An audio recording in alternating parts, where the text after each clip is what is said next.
Adult comedy కానీ అనవసరమైన forced కానీ అలాంటి చెత్త కానీ ఏం లేదు, పెద్ద వైలెన్స్ కానీ ఏం లేదు అన్న. ఓం శాంతి శాంతి ఎలా ఉంది?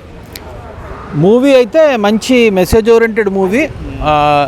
ఉమెన్ వాళ్ళ మనోబలంతో వాళ్ళ సమస్యలు ఫైట్ చేయాలి తప్ప పేరెంట్సో ఇంకొకళ్ళో వస్తారనో భర్త మారతాడనో ఆలోచించకూడదు, సమాజం గురించి కూడా ఆలోచించకూడదు. లేడీస్ వాళ్ళ ఓన్ మెంటల్ స్ట్రెంగ్త్ పెంచుకొని వాళ్ళ సమస్యలు వాళ్ళు ఎదుర్కొని పైకి రావాలి, వాళ్ళకి కావాల్సింది వాళ్ళే సాధించుకోవాలి, ఇంకొకళ్ళు ఇస్తారని వెయిట్ చేయకూడదు అనేది కోర్ మెసేజ్, మూవీ మెసేజ్ ఇది. తరుణ్ భాస్కర్కి డైరెక్టర్కి ఎక్కువ మార్కులు ఇస్తారా, యాక్టర్కి ఎక్కువ మార్కులు ఇస్తారా? యాక్చువల్గా ఆయన డైరెక్టర్గా ఎక్స్ట్రాడినరీ మూవీ చేయగలిగాడు, బట్ యాక్టర్గా వచ్చిన తర్వాత అటువంటి బ్రేక్ త్రూ లేదు. అంటే ఇప్పుడు మనము చిన్న సినిమాలు హిస్టరీని మార్చిన పెళ్లి చూపులు లాంటి తీగలంటే, సో అతను స్కోర్ చేసిన మార్క్స్ డైరెక్టర్గానే ఎక్కువ కాబట్టి ఈవెన్ ద యాక్టర్గా చాలా బాగున్నా కూడా నేను డైరెక్టర్గానే ఎక్కువ మార్క్స్ ఇస్తాను.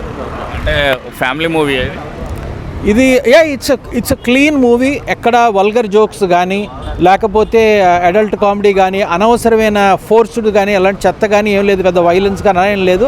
Very clean movie. ఫ్యామిలీ అంతా వచ్చి ఎస్పెషల్లీ యంగ్ అమ్మాయిలు, అంటే యంగ్ అడల్ట్స్ అంటాం, అంటే 13 నుంచి 15 వయసు ఉన్న అమ్మాయిలు, కాలేజీకి వెళ్ళే అమ్మాయిలు, వాళ్ళందరూ వచ్చి చూస్తే చాలా లైక్ చేస్తారు ఈ మూవీ. రేటింగ్ ఎంత ఇస్తారన్న?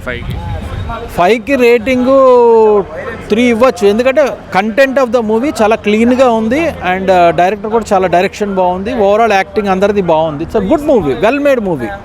ఈషాదును తరుణ్ భాస్కర్ కెమిస్ట్రీ ఎలా? తరుణ్ భాస్కర్ కెమిస్ట్రీ చాలా బాగుంది యాక్చువల్లీ.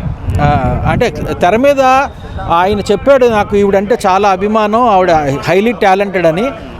అతని ఐస్లో అది కనిపిస్తోంది. ఆవిడ కూడా ఇప్పుడు ఎవరైనా మిమ్మల్ని అడ్మైర్ చేస్తున్నారనుకోండి, మీరు కూడా ఎంత you will also show back, right? వాళ్ళిద్దరి మధ్య చాలా స్ట్రాంగ్ కెమిస్ట్రీ కనిపించింది స్క్రీన్ మీద.